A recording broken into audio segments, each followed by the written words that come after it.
வணக்கம். மாலை முரசு செய்திகளை விரிவாக பார்ப்பதற்கு முன் தலைப்புச் செய்திகளை பார்க்கலாம். 10% இடஒதுக்கீட்டை எதிர்த்து திமுக தொடர்ந்த வழக்கு விவகாரம் சென்னை உயர்நீதிமன்றத்தில் இன்று விசாரணை. திருச்செந்தூர் முருகன் கோவிலில் தைப்பூச திருவிழா கோலாகலம். பல்லாயிரக்கணக்கான பக்தர்கள் காவடி எடுத்து சுவாமி தரிசனம்.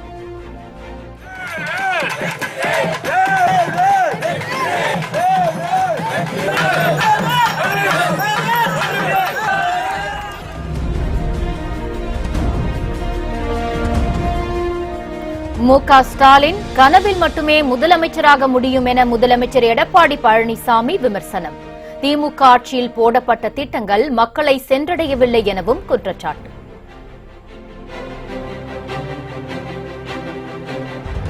மீண்டும் மோடி பிரதமரானால் பொருளாதாரம் மேம்படும் என தமிழிசை சவுந்தரராஜன் உறுதி. பாஜக மட்டுமே உண்மையான மதசார்பின்மை கட்சி எனவும் பேச்சு.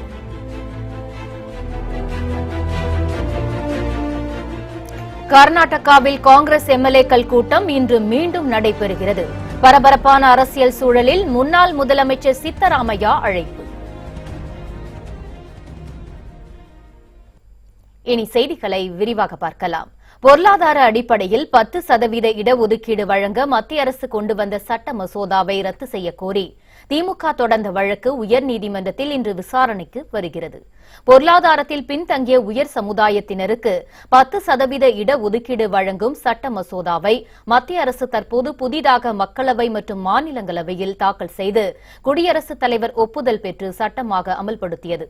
மாநிலங்களவையில் திமுக உள்ளிட்ட கட்சிகள் இதை எதிர்த்து வாக்களித்தாலும் கூட்டணியின் பிரதான கட்சியான காங்கிரஸ், மார்க்சிஸ்ட் உள்ளிட்ட கட்சிகள் ஆதரித்து வாக்களித்தன. இந்த 10% இடஒதுக்கீட்டை திமுக தலைவர் மு.க. ஸ்டாலின் கடுமையாக எதிர்த்து வருகிறார். இந்த சட்ட மசோதாவை திமுக சார்பில் அக்கட்சியின் அமைப்பு செயலாளர் R.S. பாரதி வழக்கு ஒன்றை தொடர்ந்துள்ளார். அரசியல் அமைப்பு சட்டத்தை உருவாக்கி பட்டியல் இனத்தவருக்கும் பிற்படுத்தப்பட்டோர், மிகவும் பிற்படுத்தப்பட்டோர் ஆகியோருக்கு தமிழகத்தில் 69% இடஒதுக்கீடு வழங்கப்பட்டு வருகிறது என்றும், இந்நிலையில் முன்னேறிய வகுப்பினர்களுக்கு பொருளாதார அடிப்படையில் 10% இடஒதுக்கீடு வழங்கப்பட்டால் ஏற்கனவே வழங்கப்பட்டு வரும் இடஒதுக்கீட்டில் பாதிப்பு ஏற்படும் என்றும் அவர் அளித்த மனுவில் குறிப்பிடப்பட்டுள்ளது. அரசியல் சாசனத்திற்கு எதிராக உள்ள இந்த மசோதாவை ரத்து செய்ய வேண்டும் என்றும் கோரியிருந்த வழக்கு விசாரணை சென்னை உயர்நீதிமன்றத்தில் இன்று நடைபெறுகிறது. திருச்செந்தூர் சுப்பிரமணிய சுவாமி கோவிலில் தைப்பூசத்தை முன்னிட்டு பல்லாயிரக்கணக்கான பக்தர்கள் காவடி எடுத்து நீண்ட வரிசையில் நின்று சுவாமியை தரிசனம் செய்தனர். தமிழ் கடவுள் முருகப்பெருமானின் அறுப்படை வீடுகளில் 2ஆம் படை வீடான திருச்செந்தூர் சுப்பிரமணிய சுவாமி கோவிலில் தைப்பூசத்தை முன்னிட்டு இன்று அதிகாலை 3 மணிக்கு நடை திறக்கப்பட்டது. பின்னர் விஸ்வரூப தீப ஆராதனை நடைபெற்றது. 6 மணிக்கு உதய மார்த்தாண்ட அபிஷேகத்திற்கு பின்னர் தீர்த்தவாரி நடைபெற்றது. தமிழகத்தின் பல்வேறு பகுதிகளிலிருந்தும் பல்லாயிரக்கணக்கான பக்தர்கள் காவடி எடுத்தும் வேல் குத்தியும் பாத யாத்திரையாக ஆலயத்திற்கு வந்து சுவாமி தரிசனம் செய்தனர். விரதமிருந்த பல்லாயிரக்கணக்கான பக்தர்கள் அதிகாலை முதல் கடலில் புனித நீராடினர். பக்தர்களின் வசதிக்காக சிறப்பு பேருந்துகள் ஏற்பாடு செய்யப்பட்டுள்ளன. கோவில் நிர்வாகம் சார்பில் பக்தர்களின் வசதிக்காக குடிநீர், கழிப்பறை போன்ற வசதிகள் செய்து தரப்பட்டுள்ளது. பல்லாயிரக்கணக்கான பக்தர்கள் வருகை தருவதை முன்னிட்டு காவல்துறையினர், ஊர்காவல் படையினர், ஆயுத காவல் படையினர் பாதுகாப்பு பணியில் ஈடுபட்டுள்ளனர்.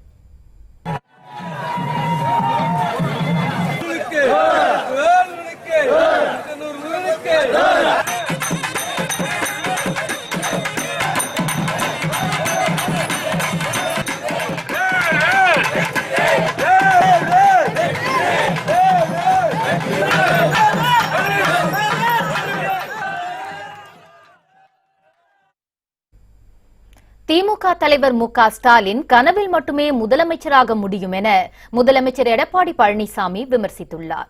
நெல்லையில் நடைபெற்ற எம்ஜிஆர் பிறந்த நாள் விழா பொதுக்கூட்டத்தில் கலந்து கொண்டு உரையாற்றிய அவர், எம்ஜிஆர் தமிழக தலைவர் மட்டுமல்ல, தேசிய தலைவர் என்றார். அவர் காலத்தில்தான் தமிழகத்தில் நிறைய திட்டங்கள் கொண்டு வரப்பட்டதாக கூறிய முதலமைச்சர், திமுக ஆட்சியில் போடப்பட்ட திட்டங்கள் எதுவும் மக்களை சென்றடையவில்லை என விமர்சித்தார். கொடநாடு விவகாரத்தில் திமுகவை சேர்ந்த வழக்கறிஞர்கள் கூலி படையினருக்கு உதவுவதாக அவர் குற்றம் சாட்டினார். மேலும் மு.க. ஸ்டாலின் கனவில் வேண்டுமானாலும் முதலமைச்சராகலாம், எந்த காலத்திலும் முதல்வராக முடியாது என முதலமைச்சர் எடப்பாடி பழனிசாமி குறிப்பிட்டார்.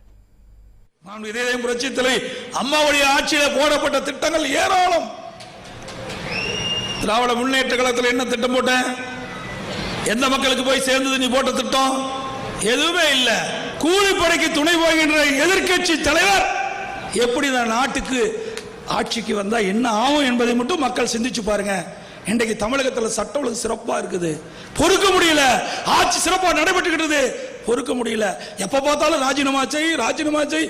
ஆனா நான் ராஜினாமா செய்ய நீ மக்களை ஏத்திட்டா தானே வந்து நாற்காலியில் வர முடியும். முதலமைச்சர் நாற்காலியில் நாங்களா வர வைக்கிறோம். மக்கள் எங்களுக்கு கொடுத்துருக்காங்க, நாங்க வந்திருக்கிறோம். மக்கள் கொடுத்தா நீயும் போய் வந்து நாங்களா வேண்டாங்கிறோம். எந்த காலத்திலும் கனவுல வேணா முதலமைச்சரா பார்க்கலாம் ஒழிய எந்த காலத்திலும் அவர் முதலமைச்சராக முடியாது. முன்னதாக பிற கட்சிகளை சேர்ந்த 5000 பேர் அதிமுகவில் இணையும் விழா பாளையங்கோட்டையில் நடைபெற்றது. இதில் பங்கேற்று உரையாற்றிய முதலமைச்சர் எடப்பாடி பழனிசாமி, அதிமுகவில் உள்ள கடைக்கோடி தொண்டன் கூட அமைச்சராக முடியும் என்றும் அந்த வழியில்தான் தாம் முதலமைச்சராக இருப்பதாகவும் தெரிவித்தார். ஜனநாயக கட்சி என்று சொன்னால் அது அனைத்து இந்திய அண்ணா திராவிட முன்னேற்ற கழகம் மட்டும்தான். மற்றதெல்லாம் வாரிசு அடிப்படையில் நடைபெற்ற கட்சிகள். திராவிட முன்னேற்ற கழகம் என்று சொன்னால் கருணாநிதி, அதுக்கு ஸ்டாலின், அதுக்கு உதயநிதி, இப்படி எல்லா கட்சிகளுமே நீங்க பாத்தீங்கன்னா வாரிசு தான் இருப்பாங்க. வாரிசு இல்லாத அரசியலே கிடையாது. ஆனால் அனைத்து இந்திய அண்ணா திராவிட முன்னேற்ற கழகத்தில் தான் வாரிசு இல்லாத ஜனநாயக முறைப்படி நடைபெற்ற ஒரே இயக்கம். இன்றைக்கு எவ்வளவோ கட்சிகள் இருக்கின்றன. ஆனால் அந்த கட்சியெல்லாம் இன்னைக்கு அவருடைய குடும்பத்தை தான் பார்ப்பாங்க, அந்த அவருடைய குடும்ப மக்களை தான் பார்ப்பாங்க. ஆனால் அனைத்து இந்திய அண்ணா திராவிட முன்னேற்ற கழகம் தான் மக்களை பார்க்கின்ற இயக்கம். அனைத்து இந்திய அண்ணா திராவிட முன்னேற்ற கழகம் இயக்கம், மக்களுக்கு சேவை செய்யக்கூடிய இயக்கம் அனைத்து இந்திய அண்ணா திராவிட முன்னேற்ற கழகம். தமிழக மக்களுக்கு சிறப்பான திட்டங்களை செயல்படுத்தி வரும் தற்போதைய ஆட்சியை கலைக்க ஸ்டாலின் முயற்சித்து வருவதாக சட்டத்துறை அமைச்சர் சி.வி. சண்முகம் குற்றம் சாட்டியுள்ளார். விழுப்புரத்தில் நடைபெற்ற எம்ஜிஆர் பிறந்த நாள் பொதுக்கூட்டத்தில் கலந்து கொண்டு சிறப்புரையாற்றிய அவர், அனைத்து சதி திட்டங்களையும் முறியடித்து ஜெயலலிதா வழியில் அதிமுக அரசு சிறப்பாக நடைபெறுகிறது எனவும் குறிப்பிட்டார். அம்மாவுடைய மறைவிற்கு பிறகு இன்றைக்கு வெற்றிகரமாக அம்மாவுடைய ஆட்சி நாளைக்கு போய்விடும், நாளை போய்விடும், 2 மாதம் தான் இந்த ஆட்சி, 3 மாதம் இந்த ஆட்சி என்று கிளிஜோசியர் போல் சொல்லிக் கொண்டிருக்கின்ற ஸ்டாலினுடைய அத்தனை திட்டங்கள் முறியடிக்கப்பட்டு வெற்றிகரமாக 2 ஆண்டுகளை கடந்து இந்த ஆட்சி அம்மாவுடைய ஆட்சி இன்றைக்கு நடைபெற்றுக் கொண்டிருக்கிறது. அம்மா கொண்டு வந்த திட்டங்கள் அத்தனையும் இன்றைக்கு வெற்றிகரமாக இன்றைக்கு நாட்டு மக்களே இன்றைக்கு அனைத்து திட்டங்களும் இன்றைக்கு வெற்றிகரமாக நிறைவேற்றப்பட்டுக் கொண்டிருக்கிறது. வரும் மக்களவை மற்றும் சட்டமன்ற தேர்தல்களில் திமுக சார்பில் போட்டியிடும் அனைத்து வேட்பாளர்களும் டெபாசிட் இழப்பார்கள் என வேளாண் துறை அமைச்சர் துரைக்கண்ணு தெரிவித்துள்ளார். கும்பகோணத்தில் நடைபெற்ற எம்ஜிஆர் பிறந்த நாள் பொதுக்கூட்டத்தில் உரையாற்றிய அவர், OPS, EPS ஆகிய 2 பேரும் கட்சியையும் ஆட்சியையும் சிறப்பாக வழிநடத்தி வருகின்றனர் என்றும் குறிப்பிட்டார். பாராளுமன்ற தேர்தலும் சரி, அதுக்கு பிறகு நடக்கிற சட்டமன்ற தேர்தலும் சரி, நீ நினைக்கிறது மாதிரி டெபாசிட் கூட எப்படி ஆட்சி நகர டெபாசிட் போனிச்சோ அந்த அளவுதான் எல்லாம் போக முடியல. நினைப்பு வச்சுக்க. இன்றைக்கு இரட்டை கூட துப்பாக்கிகளாக இருந்து அண்ணன் எடப்பாடியார் அவர்களும் அண்ணன் OPS அவர்களும் இன்று பொற்கால ஆட்சியை கொடுத்துக் கொண்டிருக்கிறார்கள். எம்ஜிஆர் இல்லை என்றால் திமுகவும் இல்லை, கருணாநிதி, ஸ்டாலின் உட்பட திருட்டு கும்பலே இல்லை என அமைச்சர் நிலோஃபர் கபில் விமர்சனம் செய்துள்ளார். வேலூர் மாவட்டம் உதயேந்திரம் பேரூராட்சியில் எம்ஜிஆரின் பிறந்த நாள் விழா பொதுக்கூட்டம் அதிமுக சார்பில் நடைபெற்றது. இதில் சிறப்பு அழைப்பாளராக கலந்து கொண்டு தமிழக தொழிலாளர் நலத்துறை அமைச்சர் நிலோஃபர் கபில் உரையாற்றினார். அப்போது பேசிய அவர், திமுகவை வளர்த்து விட்டவர் எம்ஜிஆர் தான் என்றும், எம்ஜிஆர் இல்லை என்றால் திமுகவும் இல்லை, கருணாநிதி, ஸ்டாலின் உள்ளிட்ட திருட்டு கும்பலே இல்லை என்ற கடுமையான விமர்சனம் செய்துள்ளார். புரட்சி தலைவர் எம்ஜிஆர் அவர்களின் மன்றங்களால் தான் திமுக அனைத்து கிராமங்களில் சென்று அடைந்தது. திமுக நம்முடைய புரட்சி தலைவர் எம்ஜிஆர் அவர்கள் இல்லை என்றால் திமுக இல்லை, புரட்சி தலைவர் எம்ஜிஆர் அவர்கள் இல்லை என்றால் கருணாநிதி இல்லை, புரட்சி தலைவர் எம்ஜிஆர் அவர்கள் இல்லை என்றால் ஸ்டாலின் இல்லை. ஏன் இந்த திருட்டு கும்பலே இல்லை, அதாவது திமுகவின் திருட்டு கும்பல் இல்லை. கொடநாடு விவகாரத்தில் குற்றம் சுமத்தப்பட்டதும் முதலமைச்சர் எடப்பாடி பழனிசாமி பயப்படுவது ஏன் என அம்மா மக்கள் முன்னேற்றக் கழகத்தின் துணை பொதுச் செயலாளர் டிடிவி தினகரன் வினா எழுப்பியுள்ளார். முதலமைச்சர் இது மாதிரி ஒருத்தர் குற்றச்சாட்டு சொல்றப்ப ஒரு இது மாதிரி பெய்டு கில்லர் அல்லது இந்த மாதிரி ஒரு கொலை குற்றத்தில் கைது செய்யப்பட்டவர் ஒருத்தர் சொல்றாரு, இதுக்கெல்லாம் நான் பதில் சொல்லிட்டு இருக்க மாட்டேன்னு அது விசாரிக்கட்டும்னு சொல்லிட்டு போகணும். அதை விட்டு ரொம்ப பதட்டப்படுறாரு, ஆவேசப்படுறாரு, நிதானம் இழந்து தெரியுது, பயப்படுறாரு. அந்த அச்சத்திற்கு காரணம் தான் எனக்கு சந்தேகத்தை எழுப்புதுன்னு நான் கிளியரா சொன்னேன். அதனால அது சிபிஐ இருக்கட்டும், தமிழ்நாடு போலீஸா இருந்தாலும் யாரு வேணாலும் விசாரிக்கட்டும், உண்மை வெளியில வரணும். ராகுல் காந்தியை பிரதமர் வேட்பாளராக அறிவித்த விவகாரத்தில் திமுக தலைவர் ஸ்டாலின் இரட்டை வேடம் போடுகிறார் என மத்திய அமைச்சர் பொன் ராதாகிருஷ்ணன் குற்றம் சாட்டியுள்ளார். கன்னியாகுமரி மாவட்டம் அருமனையில் நடைபெற்ற பொங்கல் விழாவில் மத்திய அமைச்சர்கள் அஸ்வினி குமார் சௌபே மற்றும் பொன் ராதாகிருஷ்ணன் உள்ளிட்ட பலர் கலந்து கொண்டனர். பின்னர் செய்தியாளர்களை சந்தித்த பொன் ராதாகிருஷ்ணன் தமிழகத்திற்கு வரும் பிரதமர் மோடிக்கு எதிர்ப்பு தெரிவித்து வைகோ கருப்பு கொடி போராட்டம் நடத்துவது தமிழகத்தின் வளர்ச்சியை பாதிக்கும் என்றார். பிரதமர் வேட்பாளர் ராகுல் காந்தி என மு.க. ஸ்டாலின் அறிவித்தவுடன் மேடையில் இருந்த அனைத்து தலைவர்களின் முகத்திலும் அதிர்ச்சி தெரிந்ததாக கூறினார். கொல்கத்தாவில் நடைபெற்ற எதிர்க்கட்சிகள் மாநாட்டில் பேசிய ஸ்டாலின், அடுத்த பிரதமர் ராகுல் என்பதை பேசாமல் இதுகுறித்து தேர்தலுக்கு பிறகு முடிவு எடுக்கப்படலாம் என மறைமுகமாக கூறுவது அவரது இரட்டை வேடம் தெரிகிறது என பொன் ராதாகிருஷ்ணன் குறிப்பிட்டார். ராகுல் காந்தி அவர்களை அழைத்து வைத்து அவருக்கும் பெப்பே காமிச்சார். அங்க மம்தா பானர்ஜி அவர்களை கூட்டத்தில் கலந்து கொண்டு அங்கேயும் பெப்பே காமிச்சார். இந்த மாதிரி இரட்டை வேஷம் திராவிட முன்னேற்ற கழகம் போட்டியிருப்பது இந்த கூட்டணியினுடைய தன்மையை பட்டவர்த்தனமாக வெளிக்காட்டுகிறது.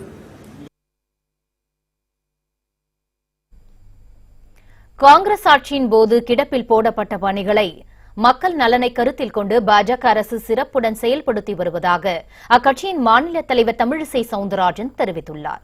மாற்றுக் கட்சியினர் பாஜகவில் இணையும் விழா திருப்பூரில் நடைபெற்றது. அதில் கலந்து கொண்டு புதிய தொண்டர்களை வரவேற்று பேசிய தமிழிசை, அஜித் நேர்மையானவர் என குறிப்பிட்டார்.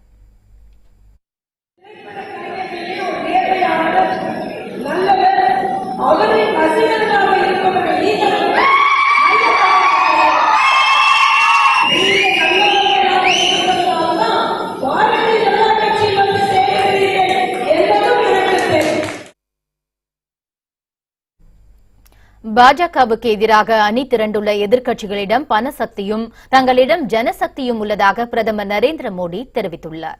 5 நாடாளுமன்ற தொகுதிகளில் தேர்தல் முன்னேற்பாடாக கோவா பாஜக வாக்குச்சாவடி முகவர்களுடன் டெல்லியிலிருந்து பிரதமர் மோடி காணொலி மூலம் பேசினார்.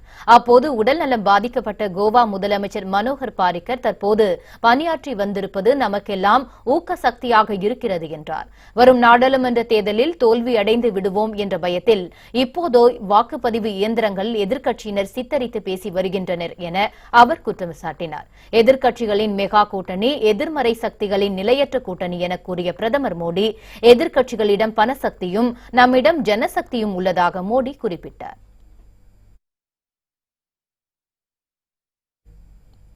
ஜனநாயகத்தின் மீதான நம்பிக்கையை வருகிற நாடாளுமன்ற தேர்தலில் மீட்க வேண்டும் என காங்கிரஸ் முன்னாள் தலைவர் சோனியா காந்தி வலியுறுத்தியுள்ளார்.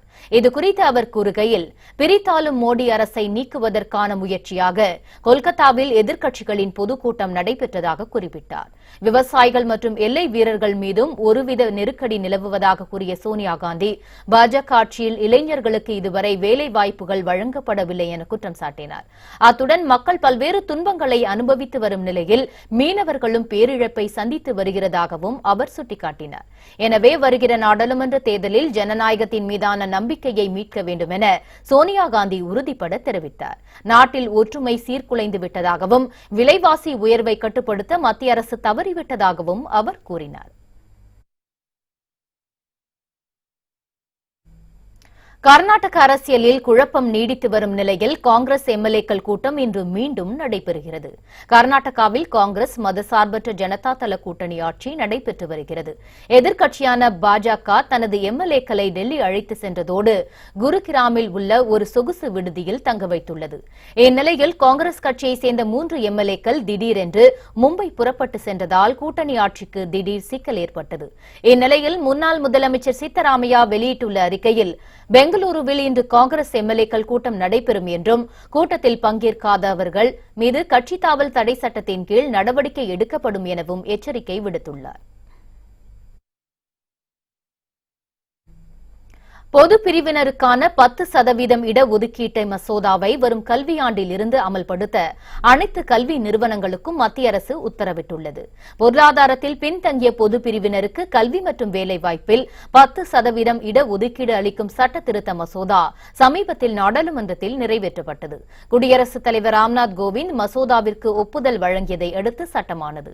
இந்த நிலையில் புனேவில் செய்தியாளர்களிடம் பேசிய மனிதவள மேம்பாட்டுத்துறை அமைச்சர் பிரகாஷ் ஜவடேகர் 10% இடஒதுக்கீட்டை அமல்படுத்த மத்திய அரசு உத்தரவு பிறப்பித்துள்ளது என்றார்.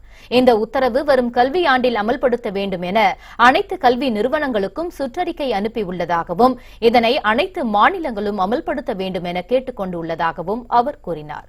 நாடாளுமன்ற தேர்தலில் மோடிக்கு மாற்று பிரதமரை எதிர்க்கட்சிகளால் வழங்க முடியாது என குறிப்பிட்ட ஜவடேகர் மோடி இல்லை என்றால் நாட்டில் அராஜகம்தான் இருக்கும் என தெரிவித்தார்.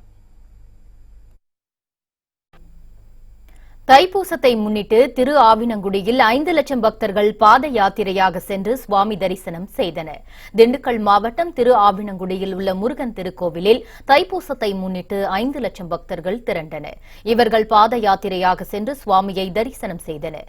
முத்துக்குமாரசாமி வள்ளி தெய்வானை அம்பாள் மின் விளக்குகளால் அலங்கரிக்கப்பட்ட வெள்ளித்தேரில் எழுந்தருளி பக்தர்களுக்கு அருள் பாலித்தார். ராமேஸ்வரம் அருள்மிகு ராமநாத சுவாமி திருக்கோவிலுக்கு பாத்தியப்பட்ட லட்சுமண தீர்த்த குளத்தில் தெப்ப உற்சவம் நடைபெற்றது. இதில் ராமநாத சுவாமி, பர்வதவர்த்தினி அம்பாள் ஆகியோர் பஞ்சமூர்த்திகளுடன் பங்கேற்றனர். தெப்ப உற்சவத்தை ஏராளமான பக்தர்களும் சுற்றுலா பயணிகளும் கண்டுகளித்தனர்.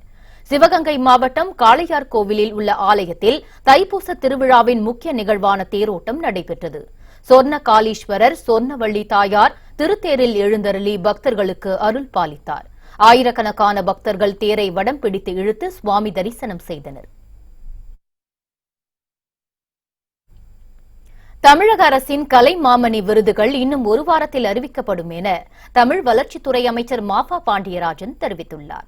சென்னை நுங்கம்பாக்கம் லயோலா கல்லூரியில் நடந்த வீதி விருது வழங்கும் விழாவில் பேசிய அவர் இதனை தெரிவித்தார். மேடையில் வந்த அனைத்து கலைஞர்களுமே அநேகமா எல்லாரும் கேட்டது எப்ப சார் கலைமாமணி வரும், அந்த கேள்வி எல்லாரும் கேட்டாங்க. உங்களுக்கு தெரிஞ்சிருக்கும், கடந்த 8 வருடங்களாக பல சட்ட சிக்கல் மற்றும் அரசு இயந்திரத்தின் சிக்கல்கள் பல இந்த கலைமாமணியை தரவிடாமல் தடுத்துக் கொண்டிருந்தது. அந்த தடைகள் யாவும் நீக்கப்பட்டு விட்டன. 3500 கலைஞர்கள் இன்னைக்கு இந்த விருதுக்காக அப்ளை பண்ணியிருக்காங்க. அவர்கள 145 பேரை தேர்ந்தெடுத்து இன்னும் ஒரு வாரத்தில் அந்த கலைமாமணி விருதுகள் அறிவிக்கப்பட இருக்கிறது. பிரயாக்ராஜ் கும்பமேளா நடைபெறும் பகுதியில் வெளிநாட்டு பக்தர்கள் தங்குவதற்கு தற்காலிக அதிநவீன குடில்கள் அமைக்கப்பட்டுள்ளன.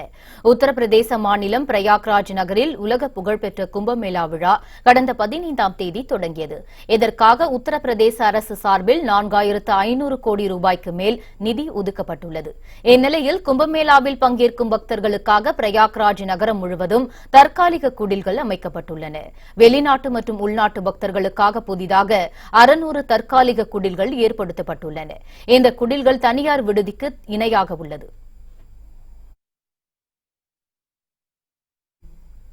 எடப்பாடி தலைமையிலான ஆட்சியில் அமைச்சர்களாக உள்ளவர்கள் துரோக செயல் புரிந்து வருவதாக டிடிவி தினகரன் ஆதரவாளர் பழனியப்பன் குற்றம் சாட்டியுள்ளார்.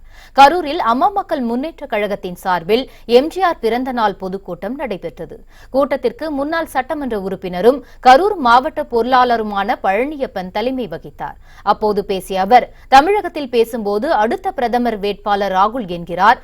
மேற்கு வங்கத்தில் பேசும்போது ராகுலை பற்றி வாய் திறந்து ஒரு வார்த்தை கூட பேசவில்லை.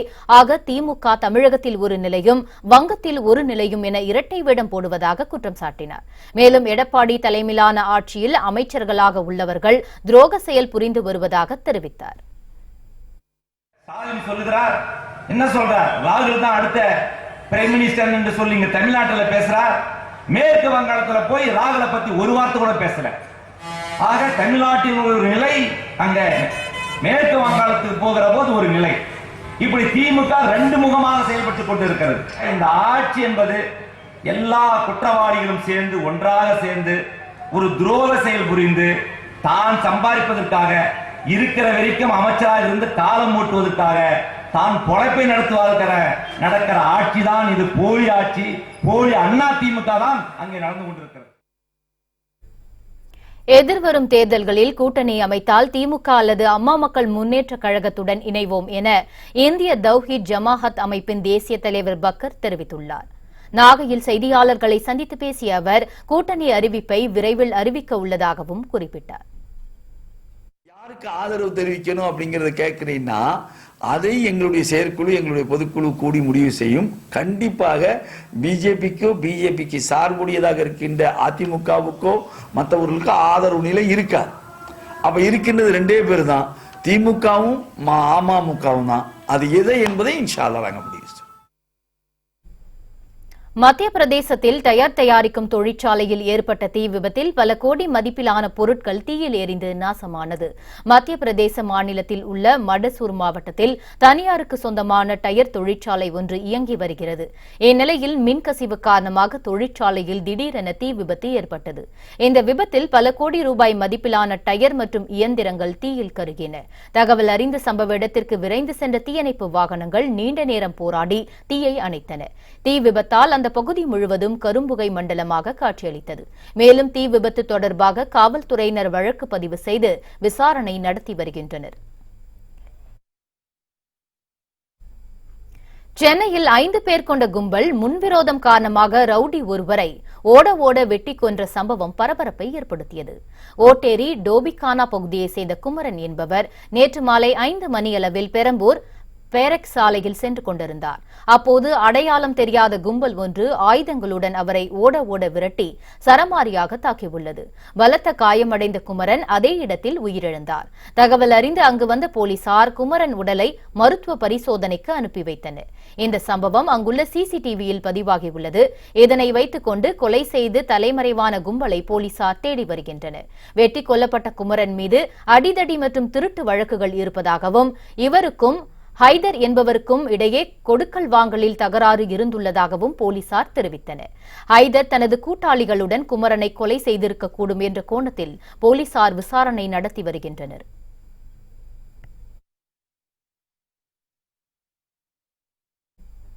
பெங்களூரு சிறையில் சசிகலாவுக்கு கூடுதல் வசதிகள் செய்து கொடுத்திருப்பது நிரூபிக்கப்பட்டுள்ளதாக கர்நாடக காவல்துறை டிஐஜி ரூபா தெரிவித்துள்ளார்.